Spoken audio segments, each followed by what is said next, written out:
네, 그러면은 세 번째 시간을 시작하도록 하겠습니다.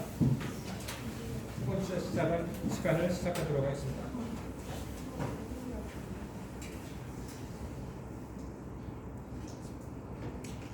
저희들이 이제 먼저 활동 여가를 갖고요. 이제 그 다음에 휴식하기, 비활동 여가죠. 비활동 여가, 그죠? 다른 말로 활동이 없는 여가, 휴식하기를 지금 살펴보고 있는데, 번째로 이제 잠에 대해서 보고 있습니다. 그래서 이제 방금 전에는 이제 잉호이프 교수의 숏 슬리퍼, 사람마다 잠의 양이 다 다르니까 억지로 그걸 조절하려고 하지 말고 자기가 필요한 잠의 양을 충분히 자고 그걸 잘 활용해라 라는 얘기를 하고 있습니다. 저도 이제 잠이 좀 많은 편이라 제가 유학할 때 억지로 막 잠을 자려고 했는데 실패했어요. 저는 평균 한 7시간 반 정도 자는 것 같은데 주중에 막 6시간, 5시간 반 이렇게 자고서 공부하니까 주말에 9시간, 10시간, 11시간 이렇게 자도록 되더라고요. 그래서 평균 내니까 7시간 반이야. 그래서 나는 적어도 한 7시간에서 8시간, 7시간 반 이상은 자야지 정상적인 생활이 되는구나 라는 걸 깨닫게 됐는데, 여러분도 잠 일기를 쓰셔가지고 체크를 하셔가지고 자기의 컨디션도 확인해 보시고 하셔가지고 자기의 적정 시간을 확인하신 다음에 쓰는 방법이 제일 좋아요. 자고 일어나가지고 잘 잤다 몇 시간, 잘 잤다 몇 시간, 한 3달 정도 체크해 보십시오. 그럼 자기 가장 좋은 시간대가 나오니까 그 시간은 꼭 자시기 바랍니다. 그리고 자면서 꿈을 꾼다. 5단계.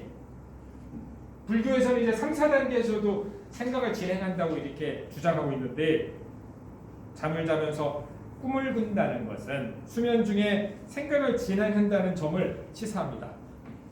꿈을 기억할 수 있다는 사실로 자고는 일어나가지고 자기가 무슨 꿈을 꿨다는 걸 기억하잖아요. 수면 동안, 자는 동안 기억을 형성한다는 점도 알 수 있다. 여러분들이 빨리 좀 약간 살짝 늦게 읽어도 마찬가지인데, 학문의 즐거움이라는 책을 읽어보세요. 대전대 도서관에도 있어. 학문의 즐거움 꼭 좀 보십시오. 학문의 즐거움, 여러분들의 인생을 변혁할 수 있는 좋은 책일 겁니다. 나는 여러분들의 인생을 변혁하고 성장과 행복으로 이끄는 책만 보내줘. 이 책에서 주장하는 바는 내가 체험한 거랑 동일해.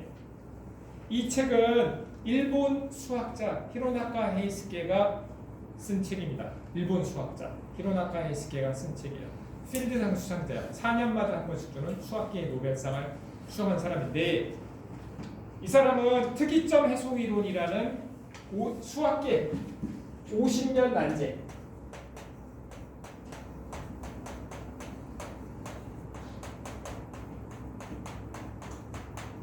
수학계가 한 50년간이 못 풀어. 나는 특이점 해소 이론이라는 게 있어요.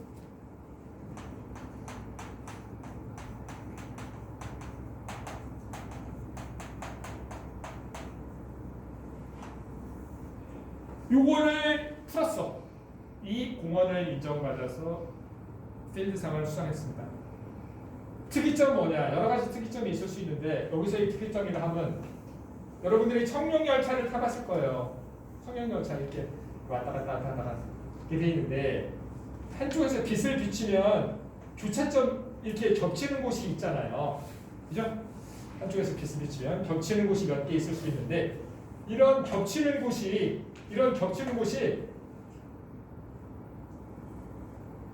수학적으로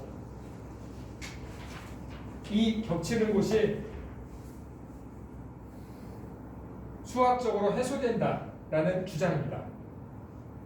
특이점 해소 이론은 쉽게 얘기해도 어렵죠. 쉽게 얘기해도 어려운데 이걸 풀었어요. 근데 이 사람이 이 문제에 대한 사전 연구는 0이야. 이 문제에 관심을 가지고 연구한 사람이 아무도 없어. 그래서 사전 연구도 없어. 대개의 학문은 학문은 어디서 왔죠? 학문이라는 글자는 공자의 제자 자하가 박학이 독지하고 젊은이 근사하라는 말을 했어요. 넓게 배우고 절실하게 물어라. 그렇기 때문에 여러분들은 학문하는 사람이기 때문에 두 가지를 해야 돼. 넓게 공부해야 반만하는 거야. 절실하게 물어도 반만하는 거야. 둘 다 해야 돼. 넓게 공부하고 그 해답을 절실하게 물어봐야 돼요. 근데 이 히로나카 에스케는 이 책을 쓴 저자, 수학자야. 이 문제를 특기해서 절실하게 물었어. 잘 때, 깨어있을 때, 잘 때나 깨어있을 때나 동일하게 이 문제를 해결하기 위해서. 근데 이 문제에 대한 사전 연구가 없어. 자기밖에 없어. 연구한 사람. 사전에. 오직 이 문제를 풀겠다는 성실한 마음밖에 없었어요. 그게 우리가 방금 전에도 살펴보겠지만 잠깐 얘기했던 어떤 화두를 참선하는 화두는 사실 이걸 풀고자 하는 그런 마음과 일치한다고 생각되는데 불교에서 사자성어가 있어요. 이 얘기 지금 이 문제와 자신과 여러분들이 들어봤을 거예요. 오메이며라고.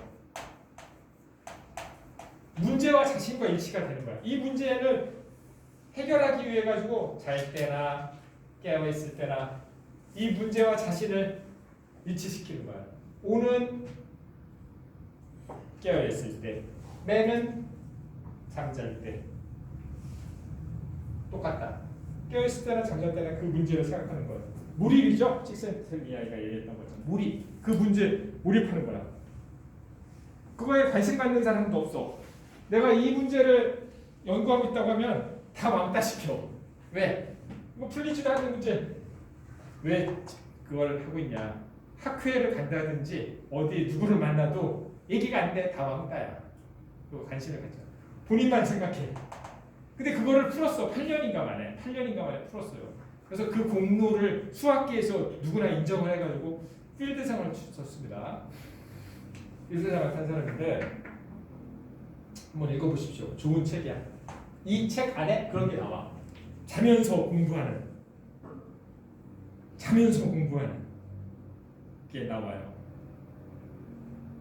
저도 그 경험을 했습니다. 저도 박사 논문을 쓸 때 자면서 공부해. 나는 자기 전에 내가 자면서 생각할 주제를 하나 정해놓고 자. 그냥 자지 않아. 내가 박사 논문을 4년 썼어요. 4년. 365 곱하기 4 해봐. 1200일. 최소 1200일을 썼는데 하루 쓰고서 책을 보고 논문을 보고 잘 때 생각할 주제를 하나 생각하고 자. 그냥 자지 않아. 자는 시간이 아까워가지고. 그렇게 지냈는데 자면서 생각하다가 해결책이 나와요. 해결책이 안 나오면 하루 생각하고 안 나오면 일주일 생각하고 일주일 안 나오면 2주일 생각하고 2주일 생각하면 한 달 생각하고 계속 생각하는 거야. 생각하다 보면 자다가 해결책이 나온다니까. 그러면 자다가 깨. 새벽에 잽싸게 깨가지고 스탠드 불을 켜고 내가 푸른 거를 다 받아 적어놔. 그리고 다시 자. 근데 그게 이 책에 있어. 히로나카 에스케도 똑같이 살았어. 나도 그걸 인정받아서 내가 후단 대학이라는 데 나왔어요. 좋은 대학이에요. 100대 대학이야. 50대 대학이야. 쉽게 얘기해요. 40등 정도 돼요. 세계에 있는 수천 개 대학이 있죠. 중국에만 한 5천 개 정도 되죠. 세계에는 뭐 수십만 개 대학이 있는데 그 중에 상위 50개 대학에 드는 대학이에요. 100주년이 넘었는데 외국인으로 처음으로 우수 박사 논문상이라는 걸 탔어요. 우수 박사 논문을 잘 써가지고 너 잘 썼다, 고생했다 하는 상을 받았어요. 내가 졸업할 때. 근데 히로나카 에스케도 이게 몰입 정진하다 보니까 문제를 풀었어. 자다가 생각해. 오메이레야 불교에서 얘기하는 화두를 풀기 위해서 화두의 해답을 찾기 위해서 잘 때나 먹을 때나 움직일 때나. 근데 다른 방법론이나 연구 이론 없어. 아무것도 없어. 아무것도 없고 오직 이 문제를 풀겠다는 순수한 마음 그 하나로 한 거예요. 그렇기 때문에 여러분들이 자는 깨어 있을 때만 뭔가를 해가지고는 시간이 부족해요. 시간이 부족. 여러분들 경험했을 거예요. 눈을 뜨고 있는 시간만 해가지고 뭔가를 학습한다든지 배우고 그거에 대한 해답을 찾을 때는 시간이 부족해 항상. 자는 시간을 활용해야 되는데 자는 시간을 활용해가지고 막 피곤해가지고 막 비몽사몽 아닙니까? 전혀 그렇지 않아. 내가 보증하고 히로나카 헤이스케가 보증해. 잘 때 생각을 진행한다고 해가지고 전혀 피곤하다든지 일상생활에 지장을 받지 않습니다. 나 같은 경우에 잠이 많은 편에 속해 7시간 반, 8시간 자는 사람이야. 그거를 적게 자면 하루 해가지고 안 돼. 근데 잘 때는 된다니까. 잘 때 돼. 한번 읽어보십시오. 좋은 책이야. 좋은 책이고 잘 때 자면서 뭔가를 활용한 사람이랑 그냥 눈만 떠 있고 활동할 때만 뭔가 집중한 사람이라면 그 질이 달라요. 노력한 시간도 다르지만 품질이 달라. 그렇기 때문에 자는 시간도 활용하고 할 수 있다라는 얘기를 꼭 이 책을 예를 들어가지고 100페이지밖에 안 돼. 한번 읽어보세요. 읽어보십시오.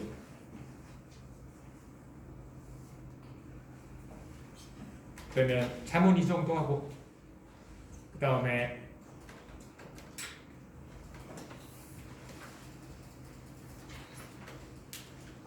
명상을 하겠습니다. 명상을 하도록 하겠습니다. 사실 아까 내 여행에서 통영에서 그 문학가 대문호인 박경민 선생님이 문학이 뇌에 천착하는 거다라고 했는데 거기서 사실 그 문학과 명상과는 일치한다는 걸 제가 깨달았는데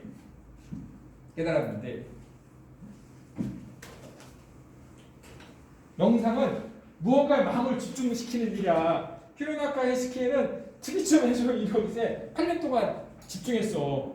이 사람은 엄청난 사람이에요. 일본에서 미국으로 유학 가가지고 수학 박사를 따고 하버드대 교수를 했어요. 일본에 와서는 동경대 교수를 했어요. 그러니까 동양에서 첫째 가는 대학, 서양에서 첫째 가는 대학에서 교수를 했어. 머리도 엄청 비상한 사람이야. 난 사람임에도 불구하고 이걸 연구하다 보니까 시간이 부족한 거야. 그러니까 깨어있어 잘 때 오직 그것만 하는 거야. 24시간 집중하다 보면 이렇게 하다 보면 막 자다가 생각하니까 눈이 깨서 활동할 때 피곤할 것 같지? 전혀 안 피곤해. 전혀 안 피곤해. 오히려 그 몰입의 어떤 그런 상태로 지속되기 때문에 몰입의 정도가 계속 깊어가요. 그러다가 8년 해가지고 결국에 자면서 이 해결책을 이 사람도 했어. 자다가 그 해결책을 해가지고 그걸 수학 공식으로 이렇게 한 거예요. 그러니까 교수님 그거 약간 사기 같은데요. 사전 연구도 없고 아무것도 없고 그런데 방법론도 없고 이론도 없는데 어떻게 그 해결책을 찾을 수 있습니까? 찾을 수 있어요. 찾을 수 있어. 중국 속담에 그런 말이 있어.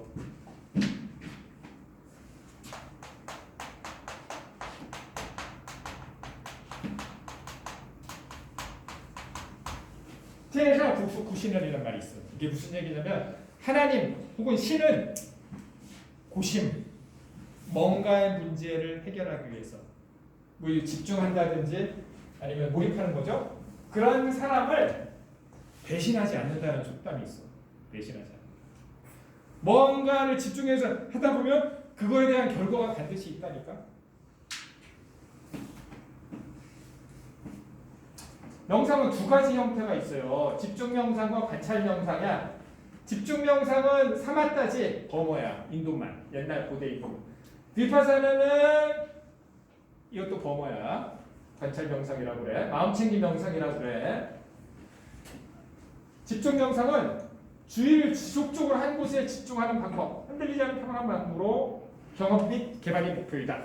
아까 얘기했던 그 화두. 한국 불교에서 하는 화두에 집착하는 것, 집중하는 것. 그것이 대표적인 집중 명상이에요. 예를 들면 어떤 젊은 스님이 고승대덕을 찾아갔어. 부처님, 아니 스님, 진리는 무엇입니까? 진리는 뜰 앞에 잣나무니라 정전백수자. 庭前柏树者，庭前柏树者. 뜰 앞에 잣나무니라.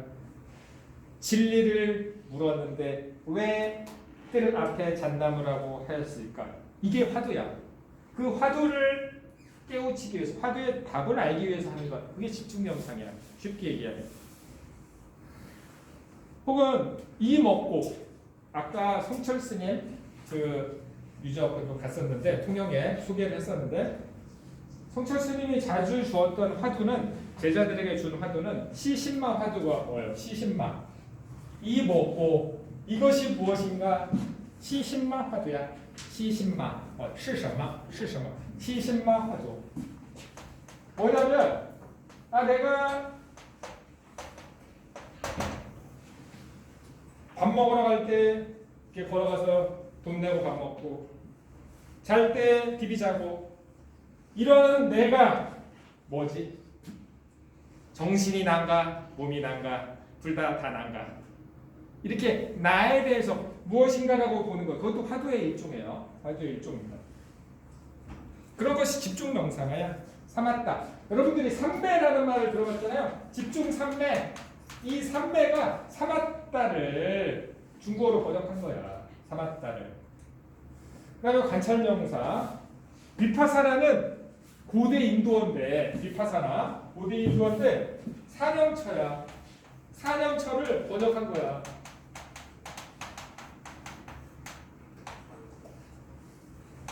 사념처. 네 가지 생각의 곳. 네 가지는 뭐냐? 네 가지. 몸, 느낌, 마음, 진리. 몸, 느낌, 마음, 진리. 이 네 가지에 집중해서 생각을 모으는 걸 사념처라고 그러는데 비파사나라고 그러는데 석가모니 붓다 초기에 관찰 방법입니다.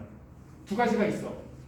집중 명상, 관찰 명상. 집중 명상은 대표적으로 한국 불교에서 하는 화두 참선이 있고 관찰 명상은 원래 부처님 당시 2,500년 전에 이 네 가지 비파사나가 사념처니까 이 네 가지 생각. 네 가지는 이 네 가지 중에 하나를 선택해서 생각을 집중하는 거야. 예를 들어서 마음 챙김 명상을 한다라고 생각했을 때 내가 앉아 있어. 내가 이렇게 앉아 있어. 생각을 좀 잡념이 계속 일어나가지고 잡념을 안 하고서 좀 편하게 앉아 있으려고 하는데 잡념이 계속 일어나. 잡념이.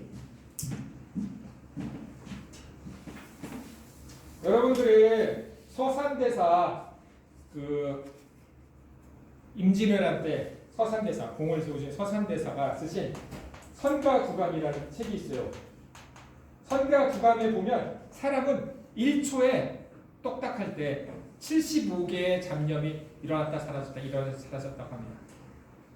짧은 시간에 1초에 75개의 잡념이 생각났다 사라졌다 생각났다 사라졌다 해. 내가 잠시 앉아서 생각을 비우고 편하게 앉아 있으려고 하는데 내가 점심 먹을 때 그 점원이 내가 반찬 좀 갖다 주라고 했는데 단 안 갖다 줬어. 내가 내 돈 내고 먹는데 반찬 가게 서빙하는 사람이 불친절해. 아, 기분이 상한다. 그 생각이 갑자기 들었어. 그러다가 조금 지나니까 아, 그래, 내가 그 오후에 긍정심리학을 봤는데 긍정심리학 평균이 18.5라는데 내가 23점 맞았네. 아, 그래, 오케이. 내가 기말고사도 이 정도 되면 A 플러스. 오케이, 아싸, 좋아. 조금 지나니까 또 지금 코로나가 지금 팬데믹이라는데 이번 학기 잘 갈 수 있을까? 이런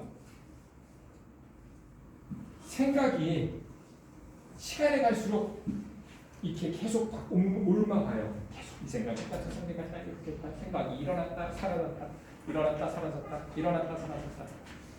불교에서는 생사가 살고 죽는 것이 호흡이 안 된다든지 육체가 죽는 것이 아니라 생각이 일어나는 걸 생이라고 보고 생각이 없어지는 걸 사라고 봐. 생각이 일어나는 걸 생이라고 보고 생각이 없어지는 걸 사라고 하는데 생각이 일어났다 사라졌다, 일어났다 사라졌다 계속해 끊임없이. 그거를 그 변화하는 의식과 현상에 내가 부정적인 생각이 나오지 이걸 끊어버려야 돼, 긍정적인 생각을 해야지, 그렇게 하지 말고 긍정적인 생각이 나 그러니까 긍정적인 계속 해야지 그런 생각하지 말고 그대로 내가 지금 악이면 악, 선이면 선, 긍정이면 긍정, 부정이면 부정, 부정하지 말고 그 변화하는 의식과 현상에 그대로 그냥 그걸 받아들이고 그것에 집중해서 그대로 내가 변화하는 이 생각을 그대로 바라보고 내가 생각이 이렇게 바뀌고 있구나, 내 감정이 이렇게 바뀌고 있구나. 감정은 수야. 아까 생각했던 그 생각에 하는 거는 심이고 내가 감정이 좋았다 나빴다 우울했다 이런 감정에 집중하는 것은 수, 이것에 집중하는 방법이에요. 여하튼 몸은 뭐냐? 내가 몸에 죽으면은 뼈다귀가 되지. 그걸 백골관이라고 합니다. 백골관. 내가 죽은 다음에 몇십 년 지나면 백골관, 흰 뼈다귀. 내가 죽어가지고 한 50년 지나가도 다 뼈다귀밖에 안 남았어. 그 뼈다귀를 생각하는 거야. 그게 백골관이야. 그 몸. 그래서 변화하는 의식과 현상에 그대로 부정도 긍정도 안 하고 그대로 보는 거야. 알아차리는 방법. 그건 뭐냐? 사람이 계속 변하는 존재라는 것을, 사람이 어떤 존재라는 것을 제대로 보는 방법이에요. 어떤 수식이나 가식, 첨가물 전혀 없어. 아무것도 없어. 그냥 오직 자신의 실존을 그대로 알아차리는 방법이야. 그게 현대 심리학에서 얘기하는 마음챙김 명상이고, 이거는 사실 디파나사나에서 온 거고, 요거는 부처님으로부터 온 거다라는 얘기입니다. 우리가 삶을 행위양식과 존재양식으로 볼 수 있는데, 행위양식은 목표지향적이고 마음은 현재에 머무르지 못하고 과거 또는 미래로 왔다 갔다 해요. 현재에서 미래로 갔다가 현재에서 과거로 왔다 갔다 하는 유의, 행위양식. 존재양식이 있어. 명상은 사실 존재양식으로 가는 거야. 명상은 사실 우리가 지금 살고 있는 건 그래 지금 긍정심이야. 그래 내가 10점밖에 안 돼. 이래서 점수 잘 안 나올 것 같아. 그게 뭐죠? 행위양식이야. 그렇지만 그런 목표지향적이나 어떤 그런 것에 억누르지 않고 그래 그건 좀 낮을 수 있지만 내가 더 다른 장점이 있지. 그건 내려놓고 나를 그대로 집중해서 명상을 하겠다. 그래서 뭔가 변화하는 그런 것을 그대로 바라보고 모든 걸 수용하고 허용하는 것. 그것이 존재 양식이야. 삶의 양식은 두 가지가 있어. 근데 현대 사회는 사실 너무 지나치게 행위 양식에 집중돼 있어요. 행위 양식에 집중돼 있어. 거기에 너무 치우쳐 있는 데서 좀 더 중용을 찾기 위해서 일로 오기 위해서 존재 양식이 필요하다. 존재 양식으로 가는 대표적인 방법이 명상이다. 이렇게 얘기할 수 있습니다. 명상은 행위양식에서 존재의 이슈로의 점진적인 변화를 유발한다. 그러니까 여러분들이 일상생활을 하시면서 마음 챙김 명상이든 아니면 집중 명상이든 우리가 너무 치우치게 행위양식으로 매몰되어 있는 그런 삶에서 좀 더 중용을 찾는 곳으로 가기 위해서 명상이 필요하다. 이렇게 얘기를 할 수 있겠습니다. 여기서 살짝 여러분들이 잘 알고 있는 법륜 스님의 참선에 대해서 얘기하고 있는 것을 잠깐 살짝 보고 가겠습니다. 사실 내가 방금 얘기한 이런 건데요. 내가 얘기한 의견을 한번 보도록 하겠습니다.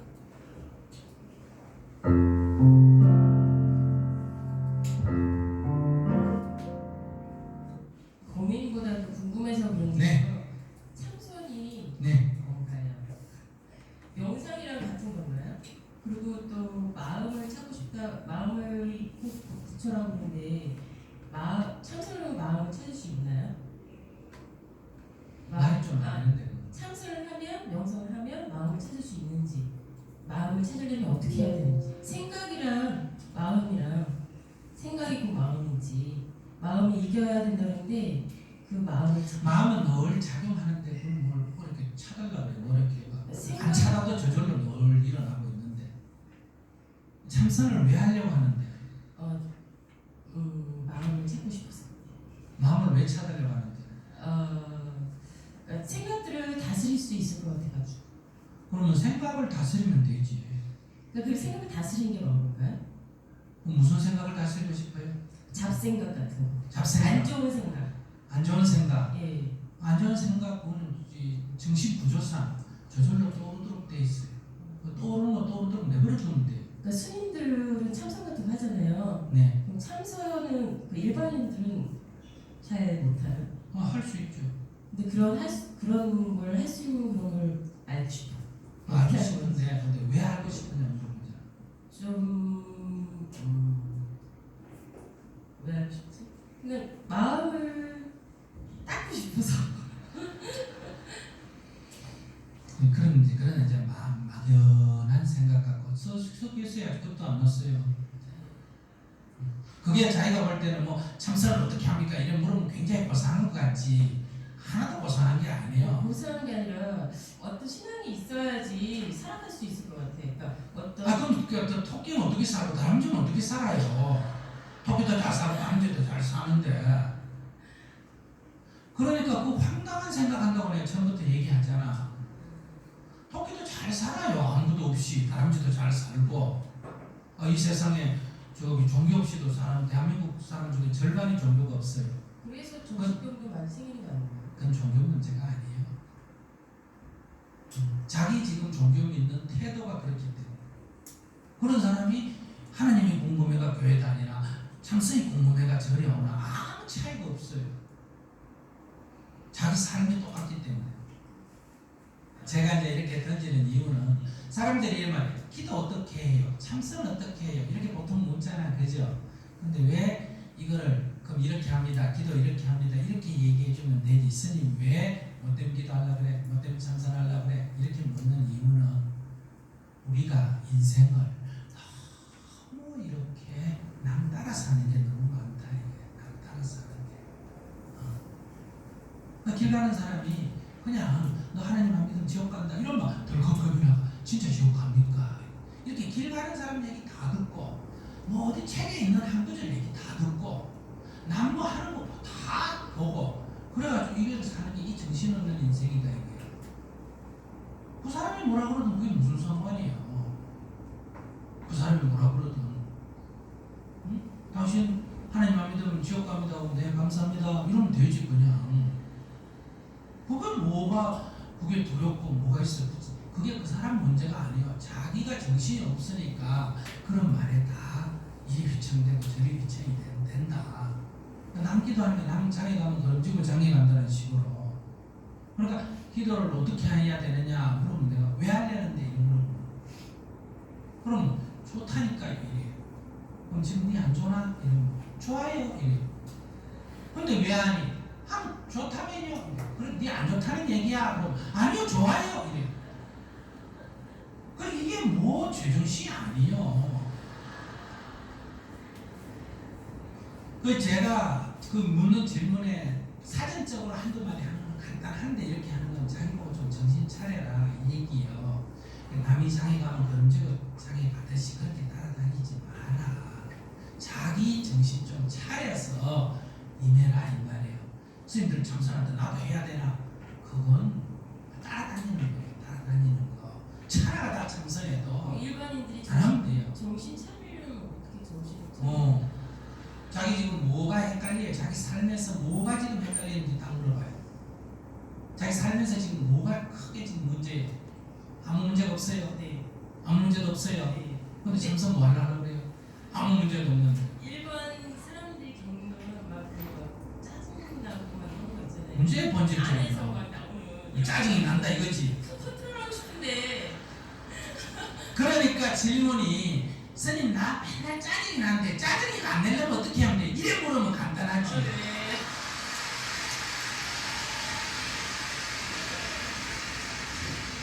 근데 그걸 빙 돌려가 참선 어떻게 합니까?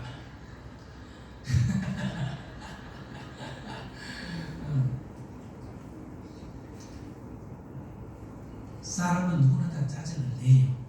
그러면 정말 인생은 짜증을 낼 만한 일이 있어서 짜증을 내느냐? 잘 이걸 한번 연구를 해보면 안 그래요. 짜증을 내는 것도 습관이에요. 습관. 아시겠습니까? 그 왜 이런 습관이 생겼느냐? 짜증을 내는 습관이 생겼냐? 사람은 기본적으로 자기가 옳다는 생각을 갖고 있어요. 누구나 다. 이것은 인간이 사물을 인식하는 어떤 한계 때문에 생긴 거예요. 그러면 지금 이 탁자 있지 않습니까? 그죠? 이 탁자가 저기 지금 질문자가 볼 때 이 탁자가 자기 앞에 있어요? 뒤에 있어요? 앞에 있죠? 네. 그럼 제가 볼 때는 이 탁자가 앞에 있어요? 뒤에 있어요? 옆에 있어요? 네. 옆에 있지. 그럼 이 탁자는 진짜 앞에 있을까? 옆에 있을까? 그런데 우리는 자기를 중심으로 해서 세상을 인식하기 때문에 이 탁자가 왼쪽에 있다. 이 왼쪽이 나를 중심에 놓고 보니까 왼쪽이지 이 자체는 왼쪽이 아니에요. 그런데 우리는 착각을 한다 이 말이에요. 자기라는 게 빠지고 이 탁자는 왼쪽에 있다 이런 생각을 해요. 그럼 자기는 자기라는 게 빠지고 이거는 앞에 있다 이렇게 말해요. 그럼 둘이가 이제 갈등이 일어나는 거예요. 뭐라고? 그게 옆에 있지 어떻게 그게 앞에 있어 이렇게 되는 거예요. 그러니까 짜증이라는 그러면 이제 세 번 네 번 얘기하다가 못 알아들으면 짜증이 난다 이 말이에요.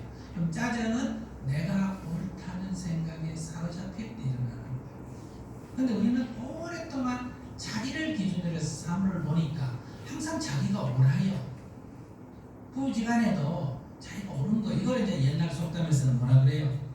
부엌에 가면 며느리 말이 옳고 안방에 가면 시어머니 말이 옳다. 남편 얘기 들어보면 남편 말이 옳고 아내 얘기 들어보면 아내 우리 말이 옳아요. 북쪽 가서 들어보면 북쪽 말이 옳고 남쪽 가서 들어보면 남쪽 말이 옳아요. 이렇게 다 달라요. 그러면 이 객관적인 조건은 어떠냐? 아 서로 다르구나. 사람의 생각이 서로 다르구나. 이것만 객관적인 거예요. 여기는 옳고 그르고라는 건 객관성이 없어요. 그런데 서로 다른 걸 두고 나를 기준으로 해서 보면 내 건 옳고 니는 틀리고가 되는 거예요. 그래서 짜증이 일어나는 거예요. 그럼 이치는 이해가 됐어요. 이제 이치는 이해가 됐다는 건 머리가 이해됐다. 이게 이해가 됐다. 생각은 이제 그러네 맞아 그 말 맞아 이제 이렇게 합리적으로 이제 이해가 된 거예요.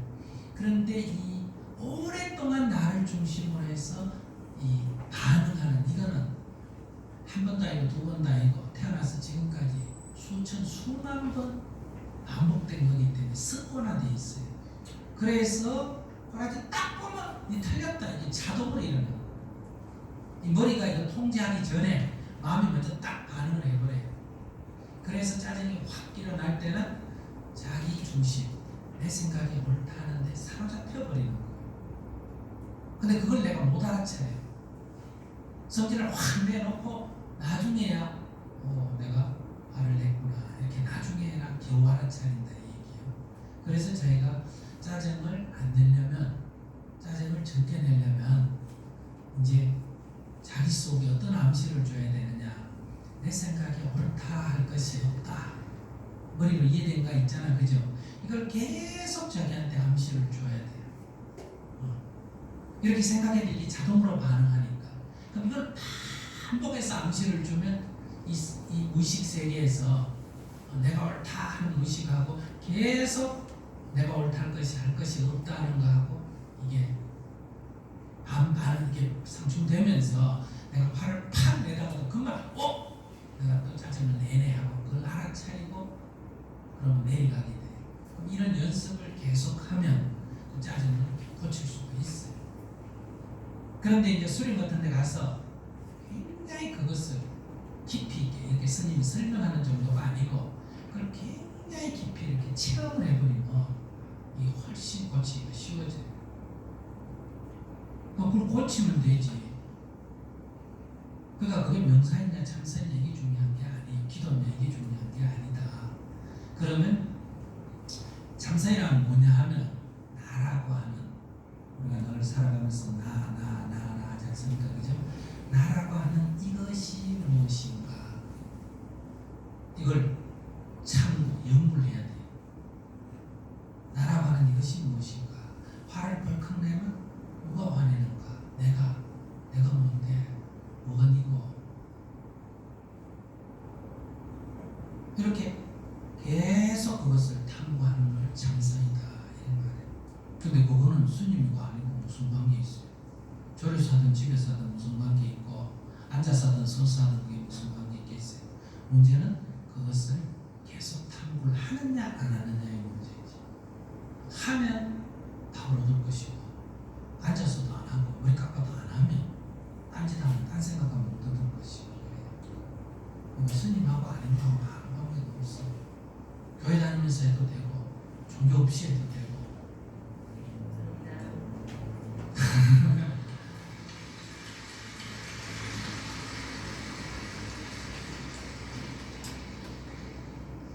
네, 지금 말씀하신 것은 우리가 지금 살펴봤던 집중 명상이랑 관찰 명상이랑 같이 섞어서 이렇게 얘기를 하셨는데요. 짜증이 난다 할 때, 짜증이 나는구나 알아차리는 것, 이런 것이 이제 마음 청기 명상이죠. 갑자기 내가 기쁘다, 내가 기쁘구나, 기쁜 생각으로 지금 바뀌었구나. 그러다가 또 뭐 짜증이 날 수도 있고 우울해질 수도 있는데, 그런 변화를 그대로 알아차리는 방법. 짜증을 가지고 예를 들으셨고, 그리고 내가 누구인가, 그리고 계속 집중하는 것, 깊이 들어가서 내가 누구인가를 쭉 이렇게 생각하는 것, 이것이 이제 집중 명상이죠. 그 두 가지를 섞어서 이렇게 얘기를 하셨는데, 여하튼 이 둘이 뭐 이름은 다르지만 사실 우리가 명상하는 깊이 들어가는 곳에서는 둘의 차이는 사실 없다 이렇게 볼 수 있겠습니다. 그 다음에 이제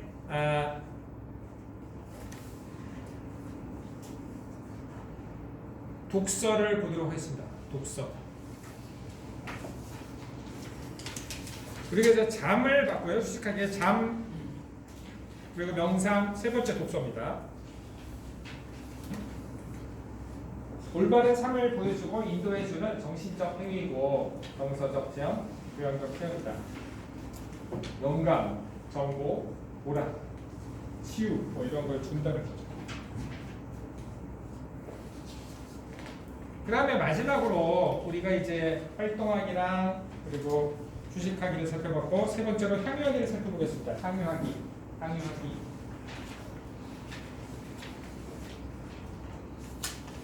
세이버리, 향유하기. 긍정적인 경험을 자각하여서 충분히 느낌으로써 행복감이 증폭되고 지속되도록 의도적인 노력을 기울이는 것이라고 정의할 수 있습니다.